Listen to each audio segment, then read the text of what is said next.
French president വരുന്നു, Emmanuel Macron. എന്തുകൊണ്ട് അദ്ദേഹത്തെ കൊണ്ട് പറയിപ്പിച്ചില്ല? ഇങ്ങനൊരു സംഭവം ഉണ്ടായിട്ടില്ല, എന്തുകൊണ്ട് പറഞ്ഞില്ല അയാൾ? അതേപോലെ ഇന്ത്യൻ പ്രധാനമന്ത്രി മറ്റു പല രാജ്യങ്ങളിലും പോയി ഈ സ്ട്രാറ്റജിയുമായി ബയലാട്രിയൽ ഡിഫൻസുമായിട്ടൊക്കെ ബന്ധപ്പെട്ട ഡിസ്കഷൻ നടന്നു.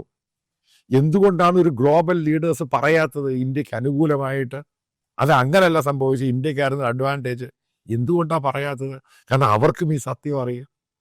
കാരണം ഇന്ത്യൻ ഡിഫൻസും ചീഫും ഈ പറയുന്ന ആൾക്കാരെല്ലാം അഡ്മിറ്റ് ചെയ്തതാണ്. ഇന്ത്യൻ പാർലമെന്റ്, ഇന്ത്യ ഗവൺമെന്റ് ഉത്തരം കൊടുത്തില്ല. അതൊക്കെ പോട്ടെ, അതവിടെ നിൽക്കട്ടെ. ഓക്കെ, ഒരു വാറിനകത്ത് അങ്ങോട്ടും ഇങ്ങോട്ടൊക്കെ പ്രശ്നമുണ്ടാകും, അത് അതിൻ്റെ തൊള്ളത്.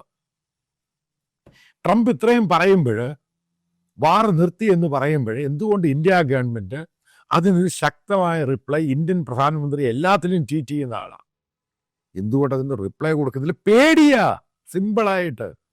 56 ഇതൊക്കെ ചുമ്മാ നിങ്ങൾ പറഞ്ഞുണ്ടാക്കുന്ന കഥയാ. അതുകൊണ്ടാണ് ഞാൻ പറഞ്ഞ അമേരിക്ക ലോക പോലീസാണ്, അവനെ പേടിച്ചിരിക്കണം. പേടിച്ചില്ല അവൻ പണി തരും, 100% പണി തരും.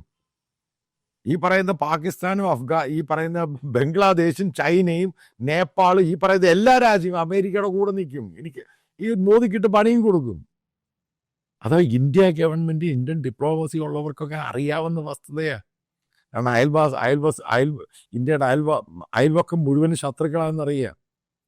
ഇത്രയേ ഉള്ളൂ അതിൻ്റെ കാര്യം. അതാണ് വീണ്ടും ഞാൻ പറയുന്നു, ഇന്ത്യയുടെ ചരിത്രത്തിൽ ആദ്യമായിട്ട് ഇന്ത്യ വളരെ മോശമായ എക്കണോമിക് സ്റ്റേജിലായിരുന്നു, പൂർ രാജ്യമായിരുന്നു, പട്ടിണി മരണം ഉണ്ടായിരുന്നു, എല്ലാം ഉള്ള ഒരു രാജ്യമാണ്. ഇപ്പോഴും ഇതൊന്നും മാറിയിട്ടൊന്നുമില്ല. ബാക്കിയൊക്കെ പറയുന്നത് ചുമ്മാ കള്ളവാ.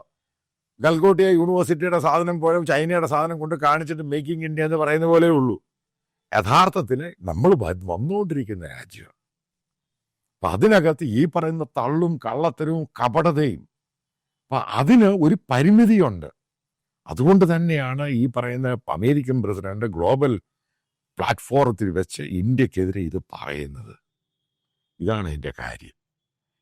മനസ്സിലാക്കുക, ട്രംപ് പറഞ്ഞെടുത്ത് പോയി ഒപ്പിട്ടു ആ രീതിയിലാണ് ഈ പറയുന്ന ട്രേഡ് ഡീല് പോലും നമ്മൾ സമ്മതിച്ചിരിക്കുന്നത്.